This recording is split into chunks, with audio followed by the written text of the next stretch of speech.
নমস্কার বন্ধুরা, নতুন একটি ভিডিওতে তোমাদেরকে অনেক অনেক স্বাগত। আজকে তোমাদের জন্য নিয়ে চলে এসেছি আরও একটি নতুন রেসিপি। এর জন্য আমি লাউ শাকগুলোকে ছোট ছোট করে কেটে নিয়েছি।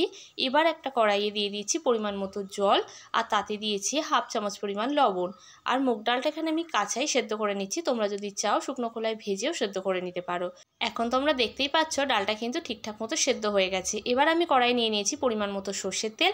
এতে ফোড়নে দিয়েছি 5 ফোড়ন, 3-4টে শুকনো লঙ্কা ও একটা তেজপাতা।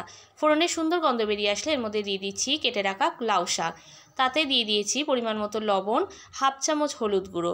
এবার মশলার সাথে শাকটাকে ভালো করে মিশিয়ে নিয়ে আমি কিছুক্ষণের জন্য এটা রেখে দেবো ঢাকনা দিয়ে। এতে কিন্তু শাকের থেকে জল ছেড়ে যাবে, আর তাতেই শাকের ডাঁটা আর শাকটা ভালো মতো সেদ্ধ হয়ে যাবে। এই রেসিপিটা করার জন্য কিন্তু খুব একটা জলের প্রয়োজন হয় না। এই দেখো অলরেডি কিন্তু শাকটা মজে গিয়ে জলও ছেড়ে এসছে। এবার আমি এর মধ্যে দিয়ে দিচ্ছি আগে থেকে সেদ্ধ করে রাখা মুগের ডাল। ডালটা দিয়ে দেওয়ার পরে বেশ কিছুক্ষণ নাড়িয়ে চাড়িয়ে নিয়ে ডাল যখন ফুটে উঠবে এর মধ্যে আমি দিয়ে দিচ্ছি কয়েকটা কাঁচা লঙ্কা চেরা। ভিডিওটা দেখতে দেখতে তোমরা যদি চ্যানেলে নতুন সদস্য থাকো প্লিজ চ্যানেলটাকে একটু সাবস্ক্রাইব করে দিও। আর যদি ফেসবুক পেজ থেকে দেখে থাকো তাহলে ফলো করে দিতে ভুলো না। কেমন লাগছে রেসিপিগুলো অবশ্যই সেটা কমেন্টস করে জানিও। সবশেষে দিয়ে দিচ্ছি সামান্য একটু চিনি ও ভাজা মশলা। এই ভাজা মশলার মধ্যে ছিল শুকনো লঙ্কা, জিরে, ধনে ও মৌরি। এটা আমি শুকনো খোলায় ভেজে গুঁড়ো করে নিয়েছি, সেটাই আমি এখানে দিয়ে দিয়েছি 1 চামচ।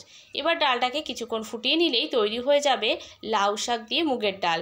রেসিপিটা কেমন লাগলো অবশ্যই কমেন্টস করে জানিও। যদি ভালো লেগে থাকে তাহলে প্রচুর পরিমাণে শেয়ার করে দিও। আজকের রেসিপিটা আমি এখানেই শেষ করছি। দেখা হবে নতুন একটি রেসিপির সঙ্গে নেক্সট কোনো দিন। টাটা।